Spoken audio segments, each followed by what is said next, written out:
Hello, Melissa Crook here from the F.E.E.L Podcast. Thanks so much for being with us today as we prepare for our latest episode, Unbreakable Day, Surviving Trauma and Embracing Healing with Naseem Rochette. Whenever guilt comes up as an emotion, explore the reasons why. Think about the situation you're in and analyze that feeling of guilt. Is it stemming from an event in your past? Are you telling yourself a different narrative than what's reality? Our emotions are not good or bad. I'm very adamant about that.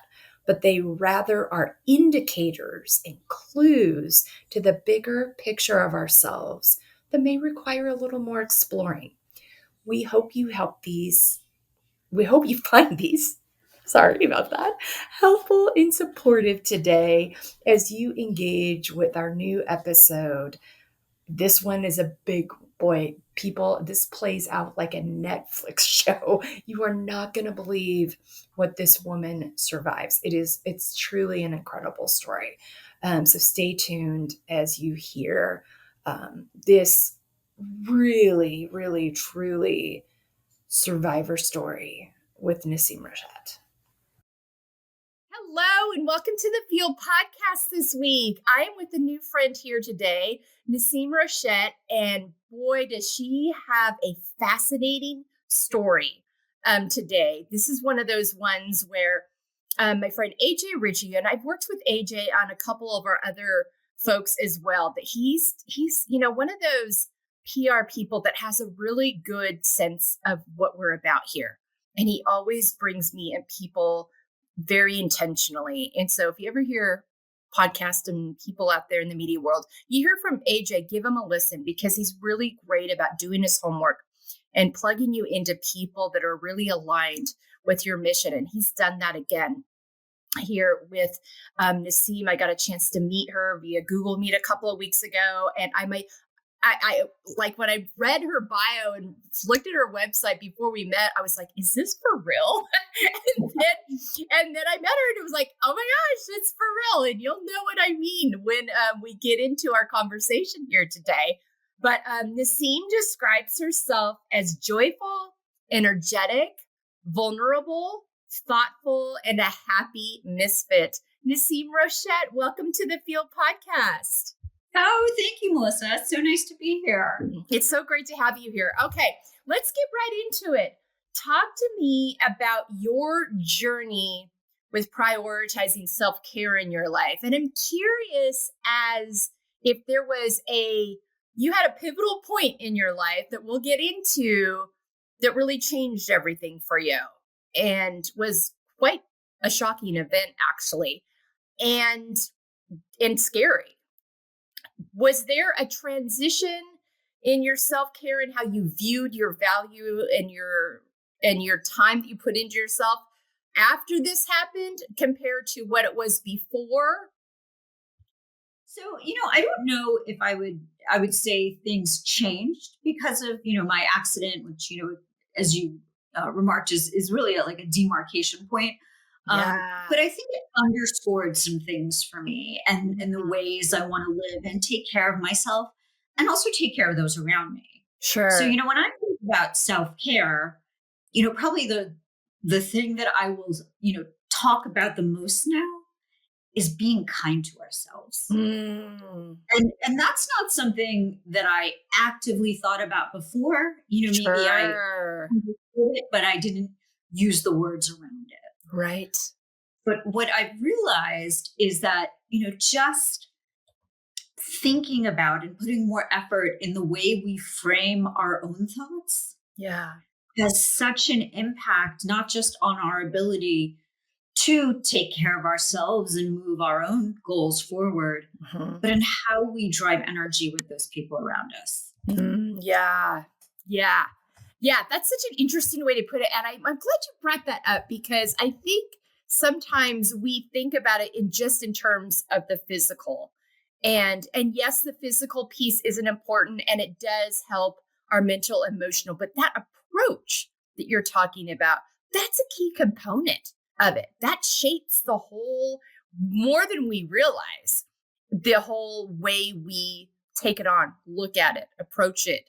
it all impacts that. So thank you for that insight. That's really, really good. And this goes nicely into, because I think it carries into this too, confidently setting boundaries, healthy boundaries around your time, around who you give it to, around how you distribute it according to what's in alignment for you. I mean, I use the word boundaries because that's what worked for me, but I had a friend pointed out, a couple of friends have pointed out, for some people, the word boundaries sounds too imposing. And so it might be guideposts or guidelines or guardrails or, inner peace, whatever it is to create as priorities. Yeah. You've got to figure out how you want to spend your day and your time and what's most important to you. Yeah. I know one of the things that's very important to me, is spending time with my kids or having actually just coffee with them or brunch with them. So what do I have to give up or not do? And I think for women, that's sometimes more complicated, because we are wired to juggle so many things. So, I don't make a move without thinking, how is it going to affect these other systems in my life? Because that's just how I'm wired. So, when I think about setting boundaries, I really just think about, I'm, one of the words, like I'm a joy seeker. So I think about what's going to bring me joy. Yeah. And let those things bubble up. And if it's not bringing me joy, if it's bringing me anxiety, how do I change my situation? Because it's up to us to change our situations. Yeah. Remembering the choice in that piece, that this is a choice. Yeah. I mean, that's a really, really important thing to recognize. Yeah. So I know we're going to get to a little bit more about my accident, my demarcation, but, I will say that the way I look at that accident and the fact that we decided to reframe that day as not as the day I died, but the day as I lived, it is so meaningful in my ability to navigate through it. And, for my kids and my friends and stuff to talk about it. And, we're not putting it in the closet as a negative once we reframe it. Yes. So our is so important. Absolutely. Because that whole thing, like hard things happen and we have to process the emotions that come up within that. But we also have a choice on how we move forward from that and how we remember it and how we frame it. And that's not denying that it wasn't hard, or that's not saying it wasn't like terrifying or whatever, but it also gives us the ability to like, okay, instead of seeing, somebody said this to me the other day, and I thought it was really a good way of thinking about some of these things. Instead of looking at something, what happened to you, what happened for you, not that the event itself felt like it was for you, but in the scope of your life, how can you look at it and frame it in a way moving forward that it can be something that really works for you, which is, oh my God, what you said is so important. When I talk about, so we call the day that I survived the Unbreakable day, celebrate. And, we've all gone through, as you noted, hard things, and it doesn't make those things less hard. Like I almost died. It was very traumatic. It was very hard on on myself, my family, my friends, but I learned things from it, and and by talking about it, I can share some of those lessons. I can appreciate the people around me. Yeah. But I think that, as a society, we so often think talking about those tough moments is just a downer. Right. That we don't give ourselves the space to recognize and, appreciate how much strength it took to navigate through it. Yes. Yes. And so on that note, this will be a great time to really unfold this story, but we're going to talk about taking care of our emotional health, mental health, physical health, spiritual health. This accident hit square in the eye of all of those things and navigating those things. So why don't you take our listeners through the day, the Unbreakable day? So it is a crazy story. I'm going to start with the quick one, and then it is a crazy story. I'm going to start with the quick one, and then I'll go into some of the details because sometimes you need a breath. Yeah. In between that. Exactly. So on May 21st, 2018, I was crossing the street when I was in a pedestrian crosswalk. When a car turned, it hit me, then it drove over me, then it reversed over me, and then it drove over me a third time, and I was pinned underneath the car, all while my husband was watching me. So that's the short story. Yeah. I mean, did you ever, I don't think I asked you this before, and feel free to answer however you want to on this. Did you ever figure out why they kept hitting you? Like, were they panicking, trying to get out of the way? Because if you're like a conspiracy theorist, like so many people, you're like, this sounds like an organized hit.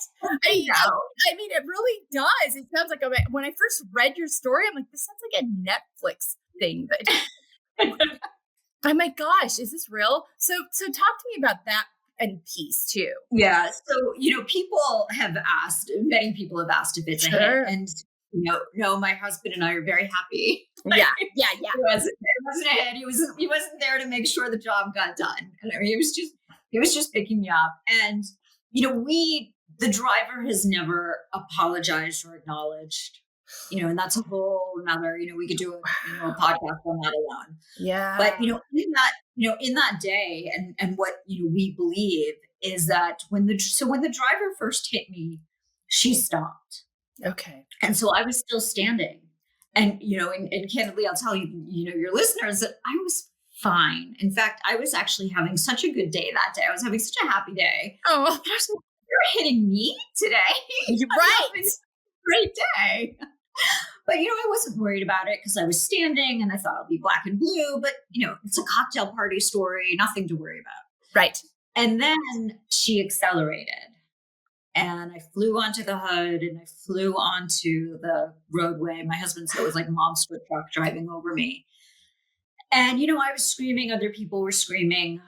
What we believe now, or what we believe, then is that she was probably trying to flee the scene. I can't say that for a fact. But sure. That's what she panicked. She didn't have insurance either. She didn't really have insurance either. Oh, so wow. She was trying to flee the scene. Then, I was screaming, my husband, there were other witnesses. We suspect that she reversed to try to get back down to where she hit me in the crosswalk. Wow. That's, but, I'll tell you that second time she drove over me, I actually thought to myself, this isn't right. This going on too long. And that second time is when I realized that I didn't think I was getting out of it. I could hear my husband, he was watching his wife die. God.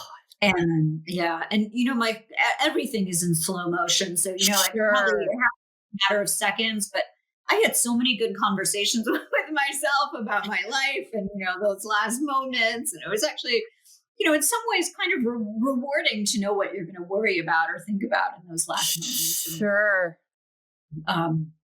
And then when she went forward on me the third time, I think she was probably trying to get off me, and everyone was screaming, just stop driving. And she finally stopped, but I was underneath the middle of the car. Luckily, that she didn't stop with the tires on me. Thank goodness. But the tires did run over me 5 times. The tires ran over my head and neck and my chest and my knees. And, luckily when she stopped, I was just underneath. And you were conscious this whole time? The whole time. Wow. The whole time. Wow. So I don't even know where to start with the emotional, mental, physical, just all the aspects of this. One that you survived it just wasn't your time yet. I mean, you just should not have survived that when you described it. Well, I can share, why don't I share what I was thinking underneath the car, those last moments. Okay. So when I was reflecting back on my life, I'll say, and I always feel a little boastful saying this, but, I felt happy. I felt happy that day. And I look back, and for me to feel happy wasn't itself a big deal because so much of my life, or not, maybe I was 47 when the accident happened, but, maybe the first 20, 25 years of my life, Sure. I was not a happy misfit. I was a very uncomfortable misfit. I was being, the odd one, the one that didn't look like everyone else or think like anyone else. And I was really insecure. And so it took me a long time to not only be comfortable with who I was, but to like who I was. And by that day at 47, I had kind of figured that out. I had three wonderful kids, great husband, wonderful friends, community, like life felt good. And so when I was underneath the car and I was thinking, I don't want to die. I don't want to leave my kids. Who's going to love my kids the way I love my kids? Yeah. I thought, look, I've had a great time these last several years. Like I've had a fun life. My kids and I have laughed. I've been present. I'd always worked, but when I was with them, I was present. And I thought, you know what? They know who I am. They know my values. They know what I'm about. And I don't want to leave them. And I wish I'd written those letters and, done all those things at a time. But, I thought, okay, they know who I am. And they know the, how deep my love is. And then I realized, although my kids know, nobody else knows because I'm telling everyone how important they are to me and, espousing appreciation. And for that, I felt a lot of regret. And those were really my two primary thoughts as I reflected back on life. There was nothing about, I wish my career had gone bigger or I wish I saved more money. It was, it was all about the people and the impact I made on people or didn't make. Wow. I think that really is a something we should sit with, because that's really, at the end of the day, we spend so much time and energy on all of these other outside things that we think are going to make a life or create a life we want. And certainly those things can contribute to it. But at the end of the day, it's about the people and the relationships and where we've given our time, spent our time, who we've loved, do they know, all these things. And so I think that's a really interesting and not surprising when you break it down, but also what a reminder of that. And to have that be that at the forefront of your mind moving forward, I would think has played a role in just a little bit of reframing on that front. It really has. And, I mentioned, in the beginning, you talked about the words that describe me. Vulnerable is one of them. That is a new word for me. That's not a word that existed before the accident. And one of the things that I learned after the accident, I said I woke up happy. I was, juggling a full life. I wasn't someone that accepted help. I was someone that gave help. I was very comfortable being the, I've got it all. I can do it all on my own. I don't need anyone's help, and I was very proud that I didn't need anyone's help. We as women wear that like a badge of honor. I know. But what I realized after the accident, and, and there was a journey to this as well, but I realized the accident didn't just happen to me. It happened to everyone that loved me, my community, my friends, my family, my husband. And they needed an active part in the healing. And for them to actively participate in the healing, they needed to participate in my healing. And I needed to let them. And that was very, very difficult. And I knew I wanted to appreciate the people around me, but figuring out how I tell them about my issues and let them help was not my MO. Yeah. So luckily there's something, I learned about the philosophy and art of kintsugi. So I started seeing a trauma therapist after my accident, and she taught me about this art of kintsugi and how you take a broken piece of pottery and put it back together with the gold inlay. So you celebrate the cracks in the vase as making it more beautiful, part of its journey. I know I did too. And it really helped me recognize and reframe knowing that my accident was now part of my journey. I didn't have to be a victim. Right. This is part of my journey. These cracks, these scars on my face, this cane I walk with, like all of these things I'm dealing with, they're part of my journey. But I don't need them they don't have to make me less than.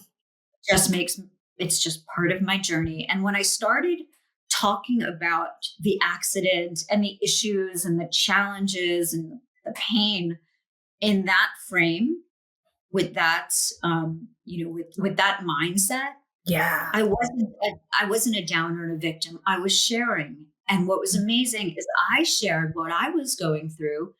People were sharing what they were going through. We all go through something. I mean, maybe they weren't run over by a car 3 times, but there's still that stuff going on. Sure. And our relationships got stronger and better. And it was, it is something I feel really lucky to have the opportunity to learn. Wow. Wow. So much in that. I think the lesson too, in that understanding, and you and I talked about this when we met the first time too, that not only did you have to heal, but the others around you had to heal. People that viewed that day. I mean, that's not something that goes out of your mind quickly. That's something that has to be processed and moved through, and some really working that out so it doesn't continue to haunt you. Thinking about your husband, my gosh. I mean, if my husband was witnessing that, I can't even imagine. I think he would lose his mind. I don't even know. I don't know what, I mean, I think that it would just be so terrifying. And to then, I think too, within that, allowing everyone space to have you need your own individual healing and also a collective healing. So there's a both and to this process to just, I think, to move forward, to feel safe again for him and the people that you love, your kids, to feel safe when you're out of their sight. I mean, there's so many things that come up with this kind of trauma. And so talk to me about working through that piece and allowing that the space it needed. So I think there are 2 things there. The first is there's actually the kind of the journey of moving forward. And, I often talk about, like, once I started sharing my cracks or my issues, my challenges, I could start sharing my victories. Like I often say, like, if I told you, Melissa, that I took a shower today, that's not something we would really normally cheer about. Yeah. But if you knew that I couldn't walk up the stairs or lift my arm, or bear, water on my skin, or, like if you knew all of those things, sure, then you would know my taking a shower was a really big deal. Yeah. So, but if people don't know where you're starting from, they can't appreciate where you're going and the steps you take forward. And I found that as I, shared kind of where I was starting from and the things that I was facing and dealing with, again, not as a victim, but as part of my journey, I could share the victories. And those victories were momentum and energy, not just for me, but for my kids and my friends, as they saw forward progress. Yeah. And I think that forward progress allows them to work through some of the concerns and the issues and the panic that, we all felt. Sure. Wow. I love this approach you've taken, because you are addressing all of the things, not in a way of like, I'm moving forward, I'm alive, I'm going to go forward with gusto, and we're just going to shove all this aside and move forward. It's a both and you very much have taken this very holistic, healthy both and approach for this. And and what an example that is for your kids. I mean, whether you meant it to be or not, that's a powerful reminder of what's possible when you're willing to do the work, to be vulnerable, to be authentic, and show up as you are unapologetically, which is our next talking point. And this is what you do. You not only support yourself in showing up unapologetically, but you invite other people into it by virtue of this example. How does that hit with you when you hear that? I mean, look, it's still, I don't want to say it feels uncomfortable, but like, I always want to say that I don't know that I'm enlightened, but I want to share what I've learned. Yeah. Because I was lucky enough that, before my accident, I had heard stories of resilience, and I had always thought, oh gosh, if something horrible happens to me, I hope I can come out stronger. Now that wasn't easy. I'm not going to say, oh, I just woke up and I'm like, this is a happy story. That took a lot of work, but I did, I had a foundational knowledge. I had an inventory of other examples of people that survived really tough things. And so that's, one of the reasons that I, wrote a book about it, that I speak about it, is because people need to know that you can navigate. And I think the other thing people that need to know, especially, so I have a traumatic brain injury. Yeah. Nobody looks at me and sees, oh yeah, look at her. She's got a traumatic brain injury. Nobody can look at me and see I've been run over by a car 3 times. You don't know anybody's stories.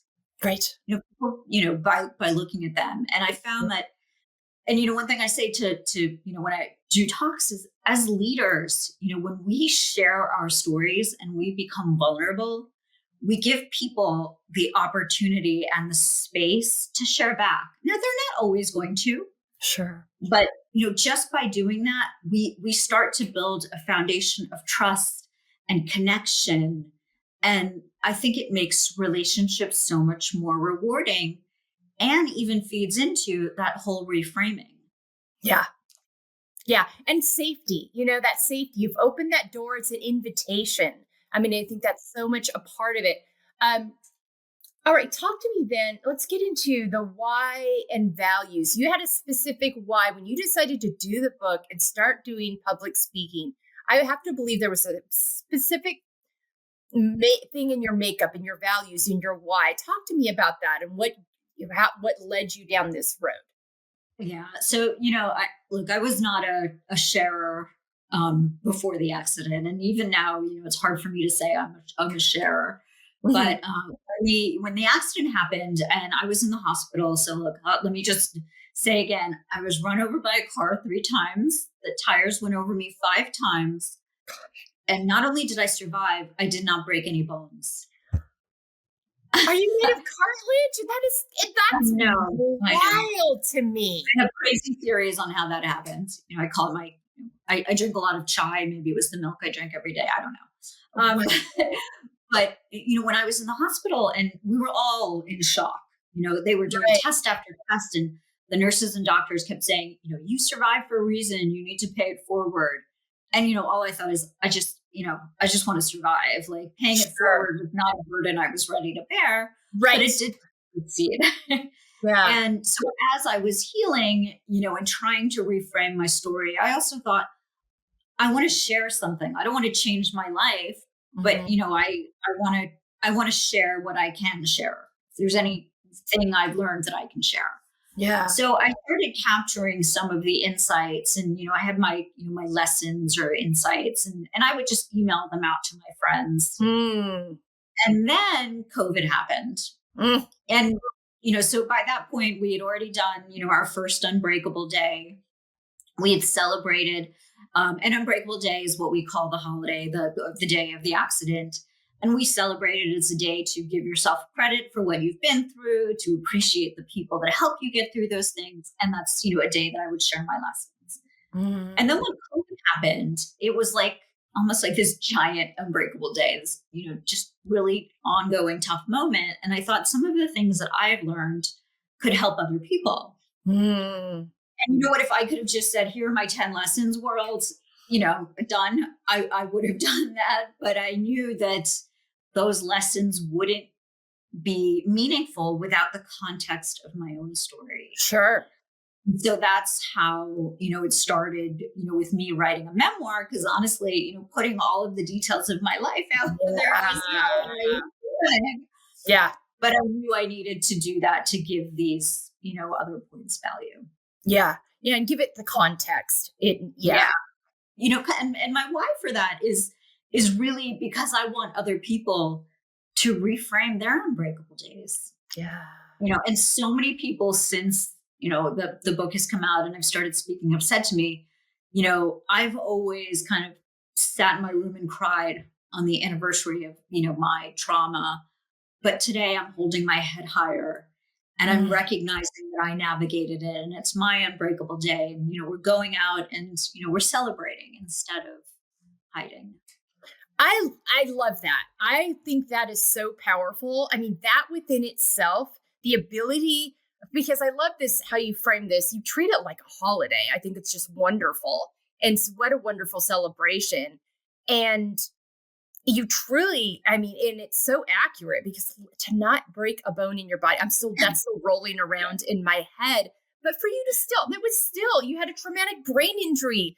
I mean, this is a very serious thing. You can still take this it's a choice in how we decide to frame our lives. And I don't say, and I'm always careful when I say that, because we have a habit as women and as a society to brush things under the rug and put on this happy face and not be truthful and process all the things we need to. But again, I point to, you've really incorporated the both and. You've allowed yourself the space, the vulnerability, the healing process, and have declared, I survived, not just survived this, but I'm going to thrive and live well from it. And I won't allow this day to take that from me. Yeah. And I think there's something really powerful when we take that part of realize there's a choice in that. It's empowering to take that back for ourselves and for those we love, to see us being able to live that way. Yeah.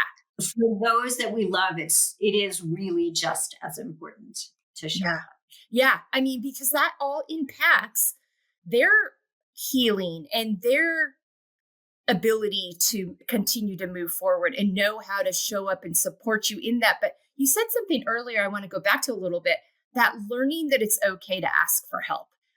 And I mentioned earlier that we as women wear that like a badge of honor. And actually, my friend Rachel Lavin, she's been on the show here, the F.E.E.L Podcast, and she's also been on our panels, and she's a regular contributor. And her biggest thing that she declared when we did our New Year's panel was, in New Year, take care of you. Let's normalize asking for help.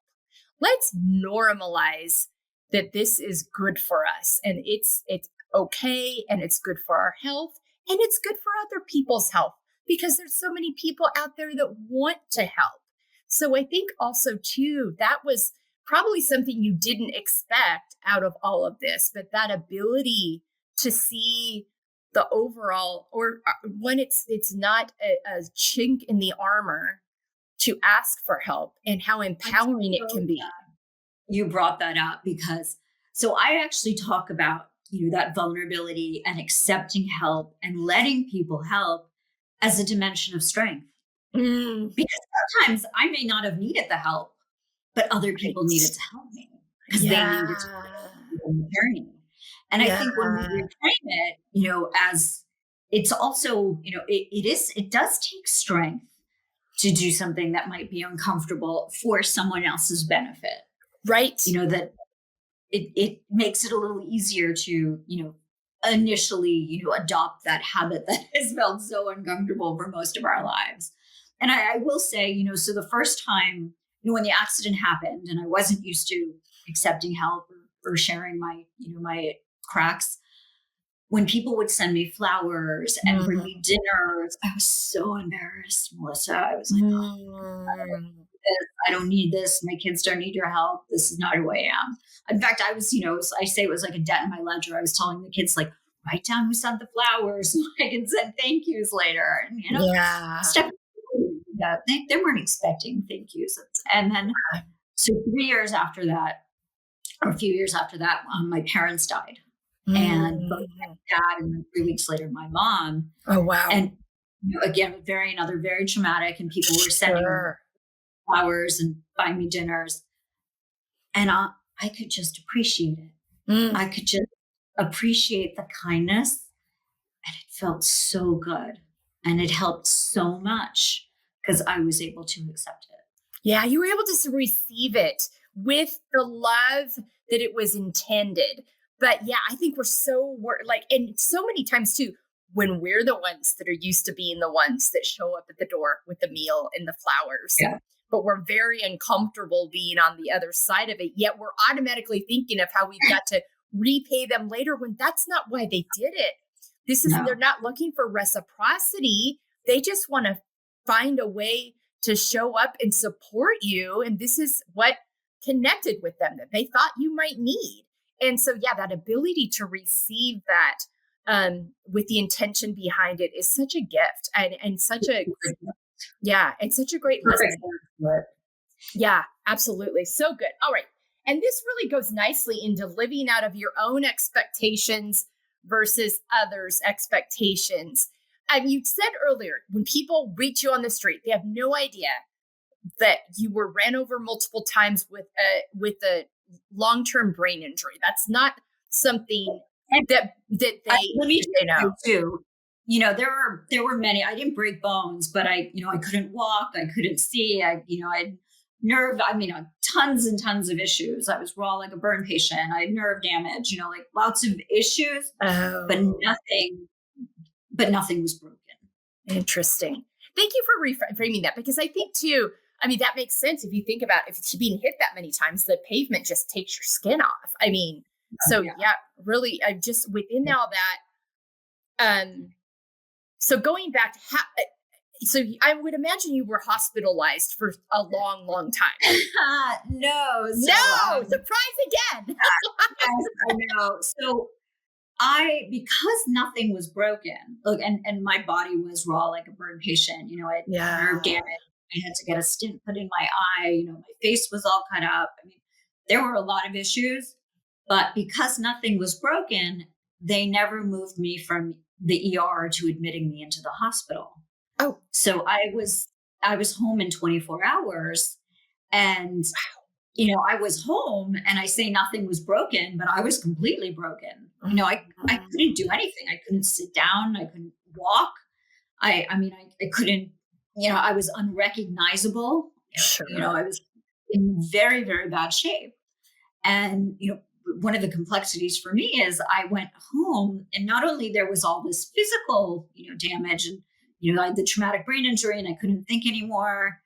But I also wondered if the accident was real, because how could I be run over by a car, 3 times? And how could the car run over my head and neck? And I'm back at home. Do I deserve help? I'll share that a week after the accident, I call it my favorite accident picture, because we could see the bruises from the tire marks on my neck. God. And I remember I was so excited when we saw that, because I was like, I didn't make it up. I knew it. Wow. My husband watched it happen, so we knew it happened. I know. Well, but it just also didn't seem real. Wow. And so within that, I think kind of moving forward in that of living out of your own expectations versus others. I said an example. I automatically expected you must have been in the hospital for weeks, but no, wait a minute. And so just that kind of not meaning to, but that kind of assumption we put on things about what people are able to do versus not do, how people are able to live versus not live, the decisions that we want to make, the things we want to be part of. Talk to me how that kind of shifted your expectations journey as you moved through this and communicating that to other people. Well, I'll tell you, my first expectation was that if I didn't need to stay in the hospital, I'd be back to work in a couple of days. Actually, this happened on a Monday, and I told my husband to text my boss that I'll be back to work on Thursday. I just looked at you like, I don't think so. Everybody else knew that I wasn't going back to work anytime soon. But when I did actually go back to work, I thought that I would go back to work with all this new insight about sharing and, trying to be this more vulnerable person. Yeah. But I went back to work and I forgot all of that. And I started assuming that everyone expected me to be the person that I was. Oh. And I wasn't that person anymore. Yeah. And what was amazing is nobody thought I was less than. Mm-hmm. You know, so I couldn't cross a New York City street for lunch. They brought me lunch. Yeah. You know, like I assumed, my expectation was that if I wasn't the old me, that I was less than. Oh, wow. And that was a journey that, you know, where I had to learn to be kind to myself and to reframe, okay, maybe I can't juggle 100 things like I used to because of this, you know, traumatic brain injury, but I can, you know, do one or two things more meaningfully. I can get more immersed, and, you know, that can, you know, and that's got benefits. Mm. But that was not only reframing, that was being kind to myself. We struggle with that anyway. And then to be faced with it so directly with this shift, but that kind of preconceived notion we carry around, we treat these thoughts as truth instead of actually unpacking whether it's truth and actually feeling comfortable communicating where we actually are. And the other expectation that I, you know, I'd love to share with your audience is that, you know, I think I think many of us have an expectation of how other people will show up in our times of need. And something that I learned was that, you know, look, we don't know the things that people have gone through. And I realized that I, in my, you know, deformed post-accident state, was a trigger for other people. Not everybody knows how to deal with them. Yeah. And that isn't a failing of friendship or a failing of them as a person. You know, that is their, you know, in their journey, they can't deal with my trauma. Yeah. And I had to, you know, and I made the decision to not, you know, kind of discount all the memories I had with that person because they didn't show up in this one moment. You know, I believe that, you know, for whatever reasons, you know, they can't handle this moment, but that's okay. You know, we could have still had many, many good times over the years. Yeah, I love that. That shows, but I think when you are able to start showing empathy and sympathy towards yourself, it opens the door to also show it to others, because you hit on something so important. So many times we will take things, oh, they must not have liked me as much as I thought, or they must not have been as loyal or whatever, when so many times, most of the time, it's about their own journeys, their own work that they have or haven't done that's impacting their ability, has nothing to do with you personally, but this thing that you're coping with, they have not walked out what they needed to in their life to enable them to be able to show up in a way that's not harmful to their health in doing so, if that makes sense. But we don't stop. I think you talked about earlier, instead of doing all these things at once, it gave you the ability to really hone in on one or two. And there's a real gift in being able to be present in moments and being present in things, because we miss a lot of things. Again, another thing that we really pride ourselves on as women is balancing all the balls and juggling all the things and, you know, wearing it like a badge of honor, like I've said a couple times already, but we do. But we miss those moments of presence and being really intentional within those areas. And so without you asking for it it also, I think within that, when you're allowed to be present, when you're allowed to really narrow things down a little bit more, it makes room for this other understanding, this empathy, this recognition of not about me, but about their journey, and being able to give them that space and benefit of the doubt, you know, in so many times where we miss the opportunity to do that. Thank you so much. And what did you get to a point?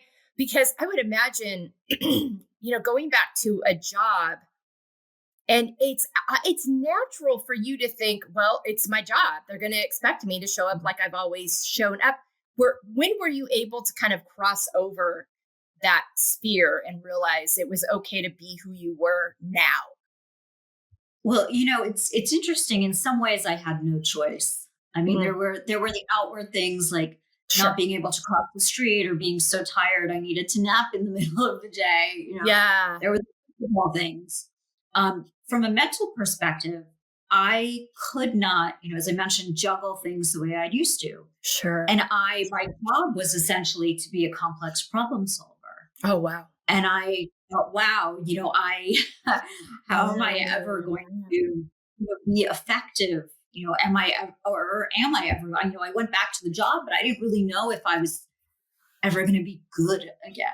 Yeah. And something really interesting happened is as I started to bring, my new self, this changed person, there were attributes like the vulnerability and my ability to focus that actually ended up making me more successful. Wow. Yeah, I know, which was a very, very big surprise. I thought I was going to be, in my own mind, I was going to be less than. Yeah. I didn't even think the possibility was that I could be more effective as a problem solver and doing these complex things with this brain. But because of the vulnerability, because of my reframing, because of the relationships and the foundations and the focus I could give, I'm actually able to, to drive a little bit, further, in my outcomes, I guess. Wow. Yeah. I love that because I think it's a good reminder of if you pride yourself on juggling all the things, but you're finding yourself feeling pulled in a lot of different directions, you don't, my hope in doing this work, and I think for you, the way you help people reframe their circumstances is that we don't have to have a major life event or tragedy happen to move us into this direction. That you can take this information. I'm like, you know what? I'm going to act on this now. This has brought up some things in me today that maybe if I am a little more present and I don't take so much pride in balancing all the balls, then maybe if I, outsource some of the balls or see if some of the balls are maybe out of alignment, not really in alignment of how I need to be spending my energy to be effective here anymore, that maybe I can dial this in. I think it's a good reminder that more is not always better. And I think that we live in such a more fast society that that's not our natural inclination because of that to go there. But I think this is a great example of what can happen. And you were forced by circumstances, but ladies listening today, you don't have to be forced by circumstances. Think about this. And because there's a lot to be said about presence and intentionality and giving yourself space to grow and change and take a look at things. And are they out of alignment? And that's why I use this framework to help you do that, to look at your expectations and look at your boundaries and look at your values and look at how you're caring for yourself. And is this in alignment with who you are? And not buying the false narrative that more is necessary and always better.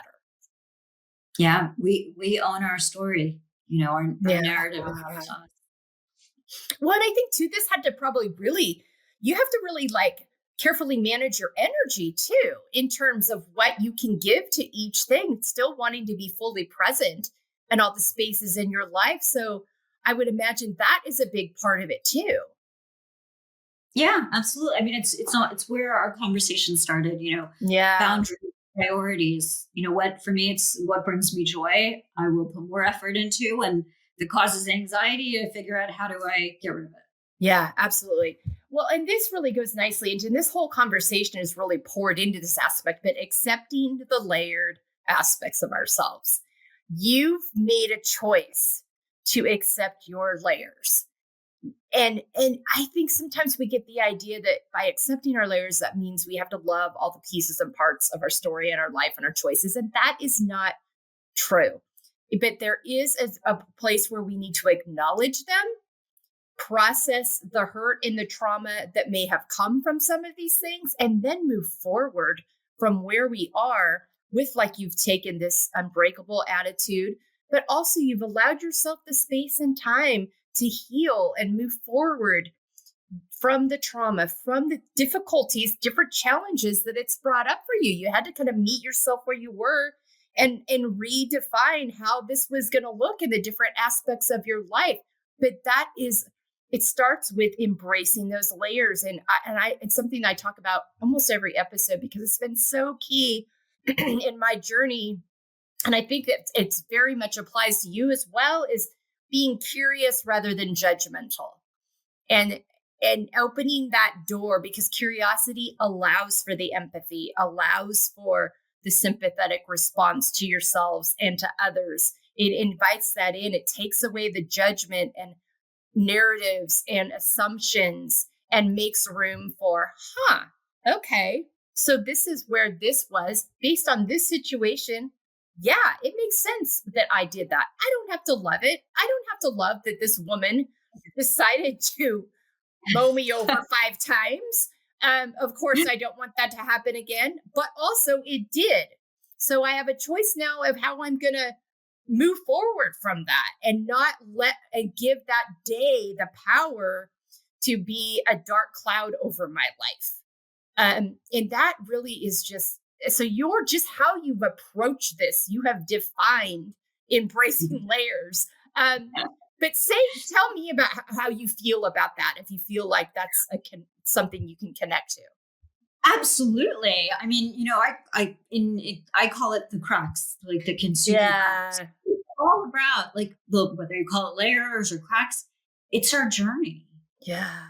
And, maybe not every moment of our journey was happy. We don't need to pretend it was. Right. But it's still our journey. And at this moment, the person that we are, we can decide how we're going to think about and frame our journey. Yeah.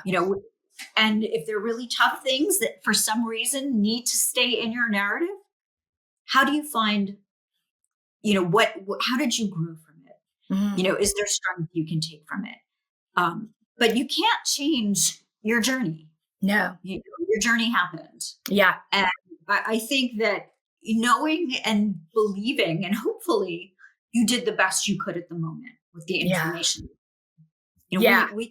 I have this tattoo. It's Ichigo Ichii. It's from the Japanese tea ceremonies. And it's one moment, one time. The people we are at this moment, we will never be again. So let's be fully present. And it's also an acknowledgement that what I know at this moment, is what I know in this moment. I'm not going to have the wisdom of, another 3 years from now. Yeah. When my dad was dying and he was in the hospital and I was in the middle of writing this book, and I kept wanting to kind of cheer him up and give him reasons to live and to fight harder. And I thought to myself, I'm like, how am I ever going to write a book and inspire anybody if I can't inspire my dad? And then, when he died and I thought about like, oh, did I say everything I want to say? And I tell people you should say everything you want to say. I find a lot of comfort in this tattoo because at the moment I did actually say what I wanted to say. I just didn't know that I wanted to say this too. Right. Yeah. Oh, I like that a lot. I mean, yes, because it's hindsight's 2020 and you have a lot more information in hindsight than you did in the moment. And I think we lose sight of that. And so thank you for pointing it out. That was really helpful and really, I think, frames the way to look at that. And just, again, going back to that presence, meeting ourselves where we are, understanding where we were then, and just being, I tell people, like, try to approach it with just from a neutral stance. If you're looking at this scenario, you're looking at this situation, you're looking at all of the information around you that you had at that time, you're like, oh, okay, wouldn't do it again, wouldn't make that choice, wish that hadn't happened, but, I can see how this landed here. And now, I'm able to move forward from that, because I think too, when hard things happen to us, it's easy to be bitter and angry and want to, like, the person that caused this to pay and all that stuff. And I understand, and I live with some very justice-focused people in my family, and I have a lot of that in myself as well. At the same time, you have to determine at some point that whether that justice comes or not in the way you've decided in your head, you've got to release that, because it has a hold on you in a way that isn't going to allow you to live with the peace and contentment that you're hoping for. Was that something you had to deal with too in this journey? 100%. I mean, I was lucky in that I didn't spend a lot of time focused on the driver, because I knew that was her outcomes were not something that I could control, and I had enough to deal with my own. Sure. Yeah. I didn't want that negative. I didn't have room in my head to even think about how I could, processing that feeling. And I actually just applied that idea when I did see her and she didn't acknowledge the accident and she didn't show any, empathy or remorse, as that maybe that's her defense mechanism. Yeah. But, many other people were very, angry at the driver and what happened and the carelessness, and that, she didn't, all she got was a ticket for failure to yield to a pedestrian and lost her license for 10 days and nothing really happened. And so there were a lot of people that were, and are angry at that. But, we all, try to, the way we talk about it, what I try to remind them is we can't control that. That negative energy is only holding us and bringing us down. Yeah. We're not changing their outcomes unless, if we want to actively go and pursue something, maybe we change an outcome, but just thinking about it, well, what good does that do? Let's let it go. Let's focus on being positive. Yeah. Yeah. And this can be tricky. Yeah. Cause I think, every person I think has to walk these things out in a way that is healthy and serves them. And that can be, and sometimes it means other people in your life. Maybe it's theirs to pursue more for their healing journey than it is for you to pursue too. I mean, I think there's just so many ways to look at it. When you're dealing with this, but getting to that point of, and you made such a good point, I had enough in my own body to focus on. I needed all of my energy to go there. Thank you so much for that. So much good and so much. And I also have to commend you, because I think I would have been the one of like, she needs to not be on the road. She does not need to run over anybody else again. And I think so, being able to this is what they decided. That we said what we said and they decided that. So now we're not going to get stuck in that and stay in that anger and frustration. We're going to move forward from here. And again, it's that we can't control other people's stories. We can't control other people's choices and narratives. And so I think we lose sight of that sometimes when we get honed in on something. So thank you so much for sharing that. I appreciate, again, I think the way you approach layers is such a classic, great example of what it looks like to do that. Thank you so much. All right. We talked about this a little bit earlier, but especially when it comes to relationships, when we were talking about the unapologetic piece, but I want to revisit it a little bit here in living out F.E.E.L, finding empowerment, embracing layers, which you have laid out beautifully for us. Talk to me about the impact, or maybe go back to a little bit what we were talking about earlier, the impact that has had on your relationship with yourself, as well as your relationship with other people. So, for myself, I think just learning to be kinder to myself. And, I don't want to say that I set a great example or, anything like that. But I think that when I do that, I give people space to do it to them, in their own life. Yeah. And so that's, I think that's been a really good thing. And, that was a journey, that's not something I thought about doing. In fact, even the focus on it is, and talking about it with you is something that's, evolved over my talks, because that's what was resonating with people. Mm-hmm. And I didn't realize it as much, it was, I talked about it, but people needed to hear it and they wanted to talk more about it. And so, I've realized how important that is. Yeah. And then the other thing, and I'm sorry, I've lost my train of thought. That's okay. The impact it's had on your relationships with other people. Oh, yes, thank you. And then so the other thing that is really done in terms of impact, and this is actually, I'll share a comment that somebody made to me about a year after the accident. And again, as I mentioned to you, I like to juggle it all and make it look easy. I would work out every day and get dressed and, pick up and drop off and go to work and kind of, have lovely kids. And, it seemed like it looked too easy. I mean, it wasn't easy. I was like crazy all the time, but I built, I guess there was this facade that it was all perfect, but and somebody said to me, you were a really unsympathetic character.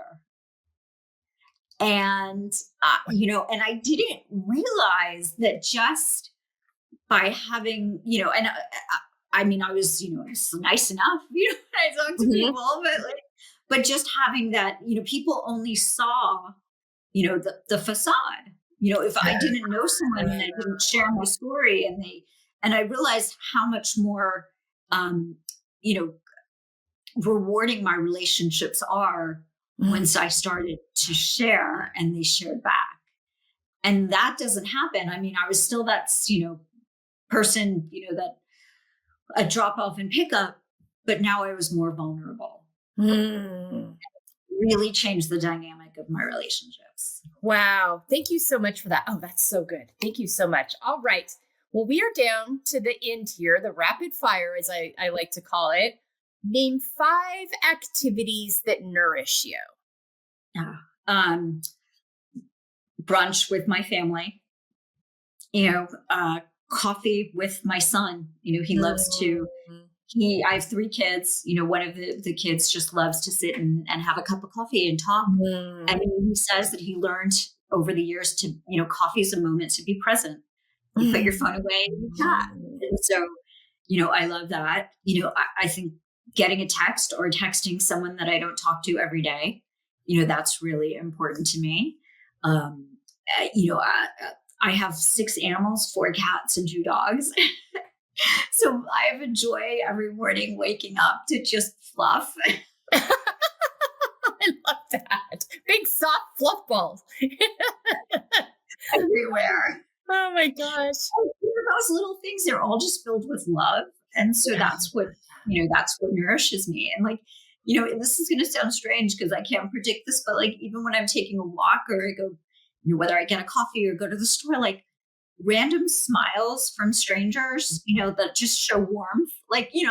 When you're both trying to figure out who holds the door open and you both laugh because you're both trying to be so polite, those small moments, they do nourish me. I love that. Yeah. I love everything.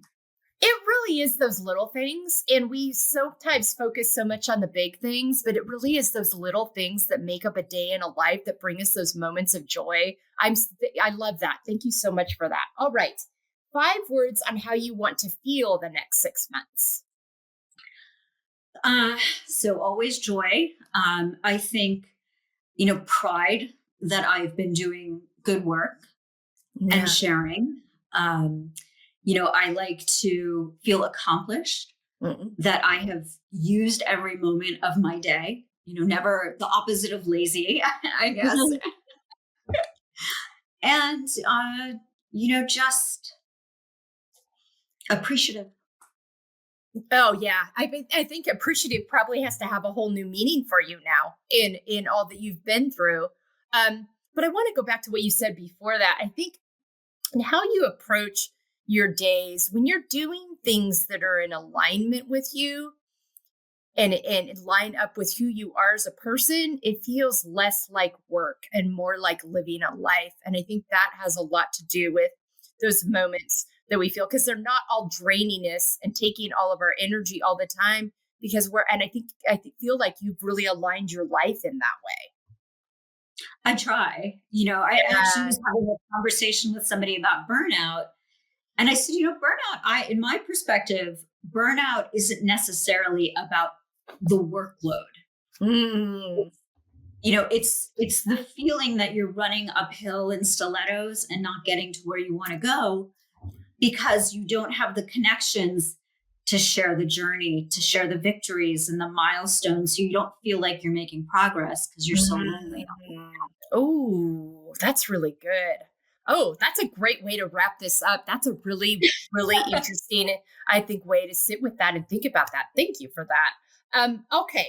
tell people, and this will all be on our website at embracinglayers.com on the resources page, but also share with our listeners right now how they can find your book, how they can book you as a speaker, all the places, follow you, all that. All right. So you can find me at naseemrochette.com, and you can find my book, The Unexpected Benefits of Being Run Over, on Amazon, where you can, buy a paperback or a Kindle or the Audible, which is me reading the story, telling the story. Yeah. And that's really where you find me. I'm not a huge on social yet. I'm trying. But naseemrochette.com or, Amazon or wherever books are sold. Okay, sounds great. I love the title of that book so much. That was brilliant, because that people are like perking up like, what? Okay, I gotta know more about this. Oh my gosh. Naseem, thank you so much for being with me today. Thank you for how you show up in the world. I think it's a real gift. I think that what you're doing now is helping probably more people than you realize. And not to mention the benefits for you. And I think it's just, again, it's such a good reminder that we have choices. It doesn't mean the choices are easy. It doesn't mean we're not making them coming from a really hard place when you have something really unexpectedly difficult happen. But there are choices within that. And there's a both and to this process of, yes, I need to process, move through, make sure I'm not stuffing. And also I can move forward from this and looking for the opportunities that it has presented me and not stay stuck in the trauma of the tragedy itself. And you've laid that out so beautifully today, and share that now with the world. And that to me is just a prime example of showing up unapologetically for yourself and for others. So thank you so much for sharing yourself. And ladies, as you're listening today, think about that. Think about those things in your life that you have choices around. If you've had something difficult happen, we all have difficult things in difficult ways, and that you can, is there a way, do you have an unbreakable day that you can make a celebration? Because I think what we can learn too is we can celebrate and also honor the difficulty of it at the same time. We're nuanced and we can hold all of those emotions, but don't miss the opportunity to celebrate the wins and the opportunities to move forward within that. So, Naseem, again, thank you so much. Appreciate AJ introducing us and how he shows up in the world and his work and bringing me these wonderful people like you. Take good care of yourself this week, ladies. Be kind to yourselves. Be empathetic. Give yourselves a break. Maybe give some other people a break around you as well, and have a great week. Hello, Melissa Crook here. Thank you so much for joining us on the F.E.E.L Podcast today, Finding Empowerment, Embracing Layers. I hope you found today's framework and resources supportive and informative. To learn more about all that we offer here at the Embracing Layers Network, visit embracinglayers.com. You can go to our contact form to schedule me as a speaker for your next conference, workshop, or seminar. You can go to our book page to order our book that Jessica Garrison, our wonderful and talented writer and author, authored with my support. And engage with this framework in written form, with your journal, or in a book club with other women, inviting them on this journey with you. You can look at our resources page for all of the helpful and insightful resources our guests offer and share. You can find the schedule for our weekly Together We Feel women's panel conversations that we're holding each Monday on our YouTube channel. And you can find the links to all the spaces and places you can follow, engage with us on social media, and join our engagements that are happening on our Substack site. There is also a donation page where you can donate to support our work to ensure we can continue to bring you these incredible guests, conversations, and support. Thanks again for joining me this week. Share with your friends and give us a review on your favorite listening platform. Your feedback helps us ensure we're bringing you the content that will best support you and having an empowered, embracing layers journey. Take good care And thanks for giving us some of your valuable time today. We truly appreciate you so deeply.